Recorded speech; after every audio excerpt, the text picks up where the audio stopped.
बलम जी के नाम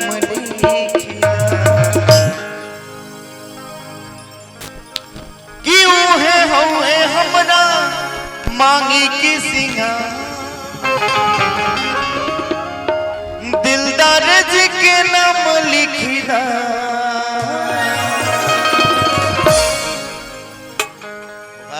का हो का भाई बुखार वाला गाना सुनाए मांगे तो नहीं तू वो गाना गा ले बताओ कि हमरा चूड़िया पाए हो चूड़ी केकर नाम लिखोले बड़े अच्छा क्यों के नहीं बलम जी के नाम लिखिदा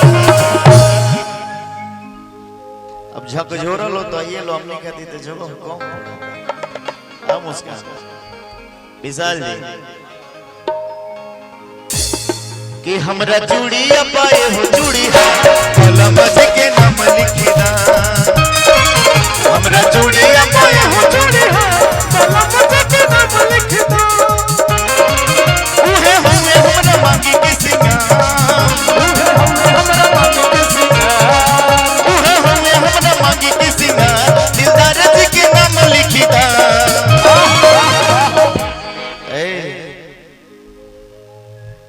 बड़ी बड़ी कमाना दरू हो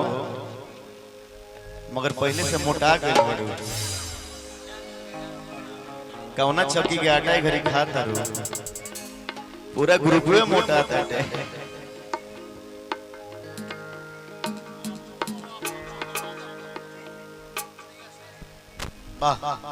मुझे और तबला वादक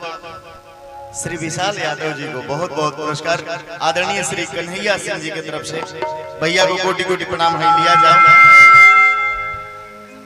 तो मैंने आधा हमार भइल आधा राहुल भैया ना तो भैया किसी आ जाए कौना चक्की का आटा खाता रो का जाने अच्छा है ने रहे कि हमरा चूड़िया पाए हो चूड़ी बलम जी के नाम लिखिदा हमरा चूड़िया पाए हो चूड़ी बलम जी के नाम लिखिदा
श्रद्धा मुस्कान पूरा हो जाए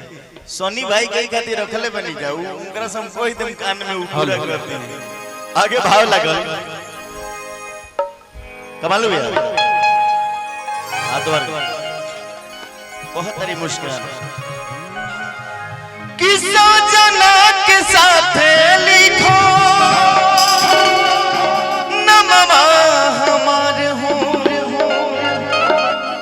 पढ़ी पढ़ी पिया को खूबे हमसे प्यार हो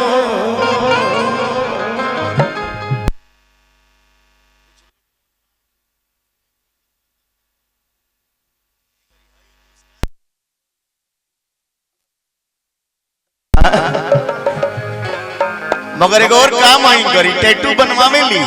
10-15 दिन रखी है दूसर के नाम ओकरे बाद मिटा के दूसर के नाम कर देली हां ऐसा मत करो विशाल जी कि सजना के साथ लिखो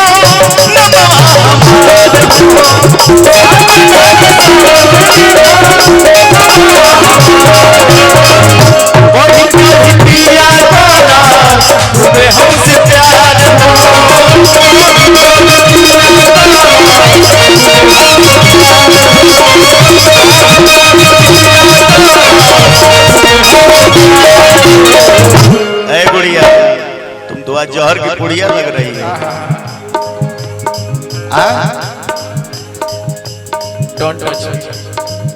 बढ़िया कलर की पहनी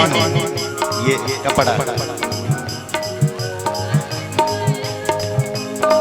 चूड़ी खन के कलाई में हमारा,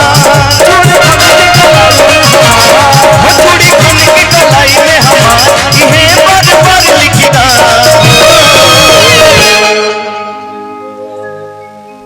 किस कलर का चूड़ी पहनी हो? काला है तुम्हारा। हम तो दुकान समझ लेंगे। हाँ मगर प्लास्टिक का चूड़ी है। चूड़ी पहनो, कांच का चूड़ी पहनो, कंगन पहनो, फूट जाइए। सही से सोनी भाई पूछे, हम नहीं पूछे ना, हम ना पूछे। बता दो ना कि चूड़ी खन के कलाई में हमारा, इहे बार बार लिखिदा। हमरा चूड़ी पाए हो चूड़ी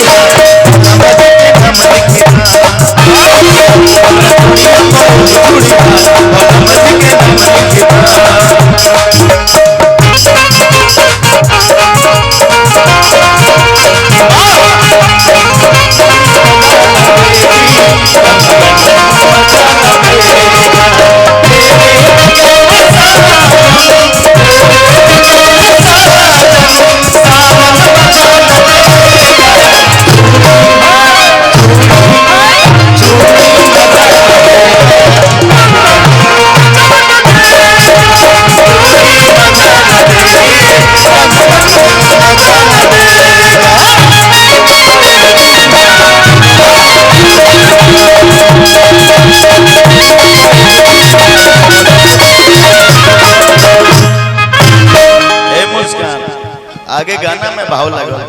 कैसे लगे? देखिए भैया, भैया चिन्हता नहीं, चिन्ह नहीं ये। हाँ देखो हो, जौना चौकी के आटा तू खाता रू, भैया वही चौकी के आटा खाए। हाँ हाँ आहू पिसवाई ले आइल बनी, कहता नहीं कि वही चौकी में बेशक